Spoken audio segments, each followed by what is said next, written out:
الكريم أما بعد فأعوذ بالله من الشيطان الرجيم بسم الله الرحمن الرحيم وعن أبي بن كعب قال صلى بنا رسول الله صلى الله عليه وسلم يوم الصبح فلما سلم قال أشاهد فلان قالوا لا قال أشاهد فلان قالوا لا قال إن هاتين الصلاتين أثقل الصلوات على المنافقين ولو تعلمون ما فيها لآتيتموهما ولو حبوا على الركب وإن الصف الأول على مثل الصف الملائكة ولو علمتم ما فضيلته لابتدرتموه وإن الصلاة الرجل مع الرجل أزكى من صلاته وحده وصلاته مع الرجل أزكى من صلاته مع الرجل وما كثر فهو أحب إلى الله رواه ابو داود والنسائی۔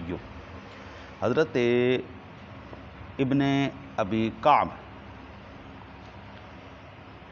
وہ فرماتے ہیں کہ ایک دن ہم رسول اللہ صلی اللہ علیہ وسلم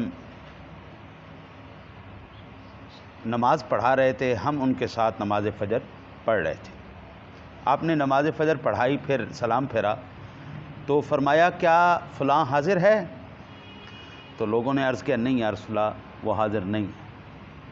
پھر فرمایا کہ فلاں حاضر ہے؟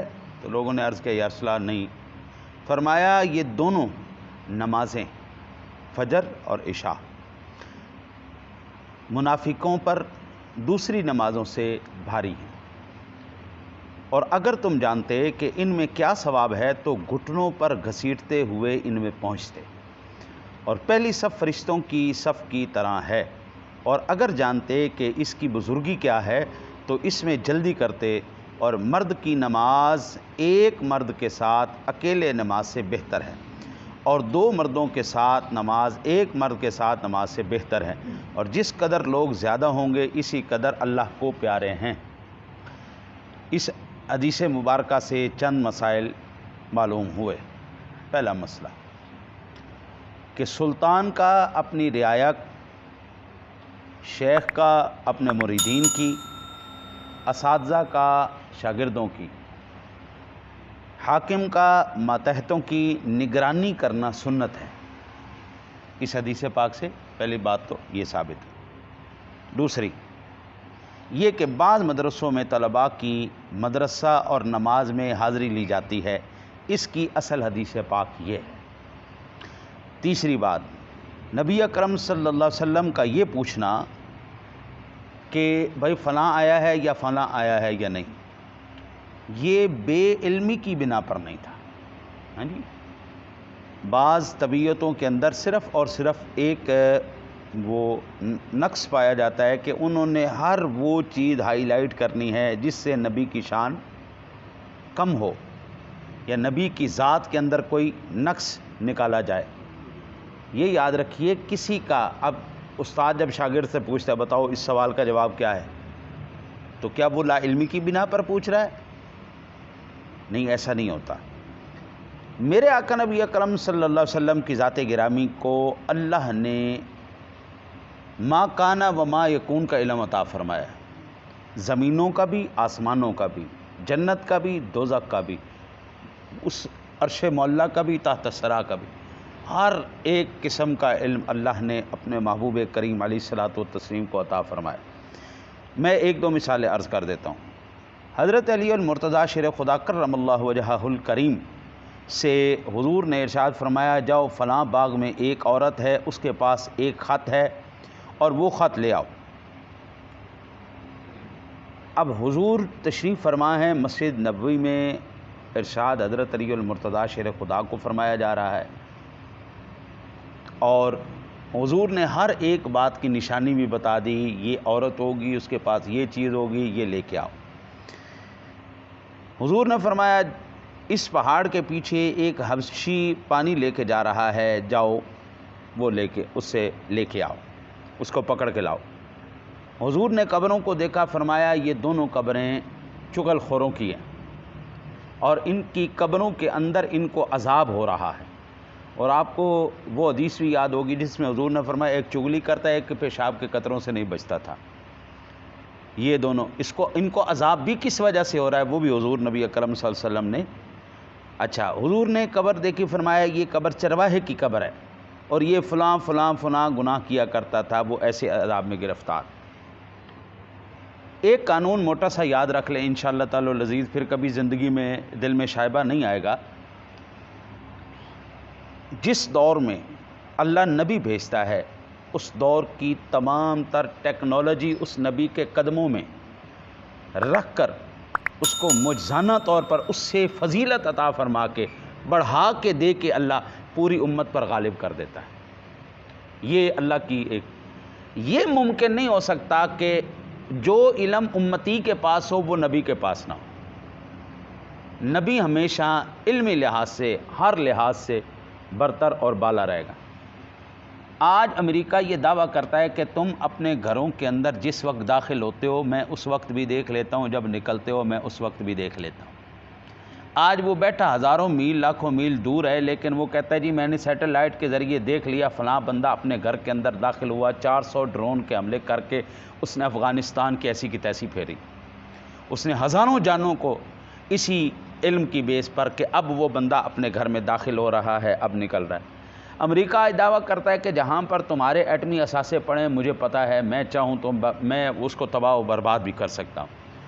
یہ کس کی طاقت ہے جی؟ آج ہم یہاں پر بیٹھے ایک نمبر ملاتے ہیں، وہ امریکہ میں بھی جو ہمارا رشتہ دار بیٹھا ہے وہ بھی واٹس ایپ پہ آ جاتا ہے، جو چائنا میں ہے وہ بھی آ جاتا ہے، جو لندن میں ہے وہ بھی آ جاتا ہے، جو دیگر ممالک میں ایک بندہ دیکھ رہا ہے۔ یہ کس کی طاقت اور کس کی ٹیکنالوجی؟ بندے کی ہے جی۔ اللہ نے اپنے انبیاء کرام علیہ السلام کو ان سے زیادہ معجزہ کہتے ہی اس کو ہے جو عقل میں ہی نہ آئے، معجزہ ہے یہ۔ اب سورج کو واپس بلانا آج بھی ممکن نہیں ہے، چاند کو 2 ٹکڑے کر دینا یہ آج بھی ممکن نہیں ہے، کوئی ماں کا لال نہیں کر سکتا، لیکن میرے نبی نے کر کے دکھایا کہ نہیں دکھایا؟ بھائی ٹائم ٹریولنگ آج بھی مسئلہ بنا ہوا ہے، آج بھی مسئلہ ہے ٹائم ٹریولنگ، لیکن حضور نے معراج میں وہ کر کے دکھا دیا نہیں۔ کہتے جی لو جی سائنس کا نبی کے ساتھ کیا تعلق ہے؟ میں کہتا ہوں کائنات کا ہر علم میرے نبی کے قدموں سے نکل رہا ہے، ہر شے۔ یہ جو ہمارے پاس قرآن پاک ہے، یہ حدیث پاک، یہ کائنات کے تمام علوم کا خزانہ ہے بھائی، تمام علوم کا خزانہ، ہر چیز اللہ تعالیٰ نے اس میں عطا فرما دی۔ اب اس میں شکوک و شبہات میں پڑ جانا، بندے کی طاقت کو مان لینا لیکن اللہ کی دی ہوئی طاقت کو نہ ماننا، اس سے بڑی کم عقلی تو نہیں ہو سکتی ہے نا جی۔ بیوقوف لوگ ہیں جو نبی کے علم، موسیٰ علیہ السلام کے زمانے میں جادوگری سر چڑھ کے بولتی تھی جی، اللہ نے معجزانہ طور پر ڈنڈا دیا، عصا دیا اور ہاتھ دیا، ید بیضا، پوری دنیا پر غالب آئے کہ نہیں؟ قرآن کہتا غالب آ گئے۔ حضرت عیسیٰ علیہ السلام کے زمانے میں حکمت سر چڑھ کے بولتی تھی، اللہ نے حضرت عیسیٰ علیہ السلام کو تمام اس دور کے جتنے بھی حکیم طبیب تھے ان سے بڑھ کے زیادہ دیا کہ نہیں دیا؟ پھونک ماری سب کو ٹھیک، مردوں کے اندر جان پیدا کر دینا یہ اللہ نے دے دیا۔ بھائی ہر دور کے اندر جو بھی تقاضا ہوتا ہے اس سے بڑھ کر اللہ نبی کو عطا فرماتا ہے۔ اب یہ میں کنویں کا مینڈک بن کے نبی کے علم کو محدود کر دوں تو اس میں میرا قصور ہے، میری عقل میں خطا ہے۔ اللہ نے نبی کو دیتے وقت کوئی کنجوسی نہیں کی، اللہ دینے میں سخی تو ایک لفظ بھی چھوٹا ہے جی، وہ لفظ بھی نہیں ہے کہ اس کی عطا کو میں بتا سکوں کہ وہ کتنا عطا فرما سکتا ہے اور میرا نبی کتنا لے سکتا ہے، یہ ہم بھائی وہ کر ہی نہیں سکتے۔ ہماری جتنی جیبیں ہم اتنے پیسے لے سکتے ہیں، جتنی ہمارا ظرف ہے ہم اتنا لے سکتے ہیں۔ اللہ دینے میں کوئی اس کی مثال نہیں، محبوب کی لینے میں کوئی مثال نہیں۔ آج تک دنیا محبوب کے در سے پل رہی، یہ بات ہوگی، ٹھیک ہے جی۔ پھر یہ تحقیقات بعض بندے نا یہاں سے تنقیص صحابہ بھی نکالتے ہیں اس حدیث پاک سے کہ دیکھو جی آخر حضور کے وہ جو تھے، وہ جو نماز پڑھتے تھے پیچھے، وہ منافق تھے نا سارے، اس لیے تو حضور نے نام لیا نا فلاں فلاں فلاں بندہ۔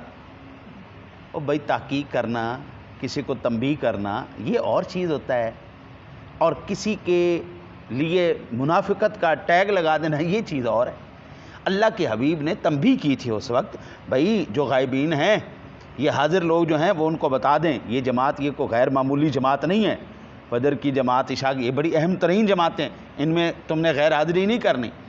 اب اگر ہم اس حدیث پاک کی نظر میں دیکھیں نا جی آج، تو فجر کی اور عشاء کی نمازوں کے ساتھ ہم نے کیا سلوک کیا ہوا ہے آپ خود جان لیں۔ تو ہم ان میں سے کوئی باہر نکلتے، ہم بھی اسی زمرے میں آ رہے ہیں۔ لہٰذا یہ ضروری نہیں ہوتا کہ جب کسی کو تنبیہ کی جائے، کسی کو غائبین کے لیے جو حاضرین کو پیغام دیا جائے، وہ ضروری نہیں ہوتا کہ وہ منافق ہی ہوں۔ صحابہ کرام علیہم رضوان بے مثال تھے، اللہ نے رضی اللہ عنہم ورضوا کا جو ہے نا جی وہ سٹیٹمنٹ جاری کر کے قیامت تک کے لیے ان کی شانیں بیان کر دیں۔ اب کوئی کم عقل ہے جی وہ صحابہ کرام کی عظمت میں شان میں تنقیص کرے تو یہ تو اس کی اپنی جو ہے نا وہ کنویں کا مینڈک ہے، اس کو پتہ ہی نہیں ان کی عظمتیں اور شانیں کیا ہیں، ہیں جی۔ اور وہ کم عقلی کی ایک میں آخری مثال دے کے عرض کروں، پھر وقت زیادہ ہو جائے گا۔ ایک بندے نے مولوی صاحب نے کہا کہ ماں کے قدموں کے نیچے جنت ہے۔ وہ گھر گیا، اس نے ڈنڈا اٹھا لیا، ماں کے پیروں کو زور زور سے مارنا شروع کر دیا۔ او بدبخت یہ کیا کر رہا ہے؟ اس نے کہا مولوی صاحب نے بتایا ماں کے قدموں کے نیچے جنت ہے، میں جنت کا دروازہ کھڑکا رہا ہوں۔ اب عقل کو آپ اندازہ کریں، بھئی ماں کے قدموں میں جنت ہے، اس کا مطلب ہے ڈنڈا اٹھا کے مارنا شروع کر دو، میں دروازہ کھٹکا رہا ہوں جنت کا۔ بھائی یہ تو انہوں نے اس لیے کہا کہ تو جتنا جھکے گا، عاجزی کرے گا، جتنی ان کی تابعداری کرے گا تو جنت میں جائے گا۔ اس کا یہ مطلب تو نہیں نا فزیکلی اللہ نے پیروں کے نیچے جنت رکھ دیا اور اب ڈنڈا اٹھا کے اس کو کھڑکانا شروع کر دو۔ ہاں جی، اماں کی بھی بانگیں، ظاہر بات ہے جس کو پیروں پہ ڈنڈے ماریں گے لگیں گے وہ مزہ تو نہیں آئے گا نا جی۔ تو یہ اللہ تعالیٰ سے دعا کرتے ہیں کہ پاک پروردگار عالم ہمیں صحیح معنوں میں قرآن اور صحیح معنوں میں حدیث پڑھ کر سمجھنے کی توفیق عطا فرمائے، اور سمجھنے کے بعد اللہ پھر ہمیں عمل کی بھی توفیق عطا فرمائے۔ اللہم صلی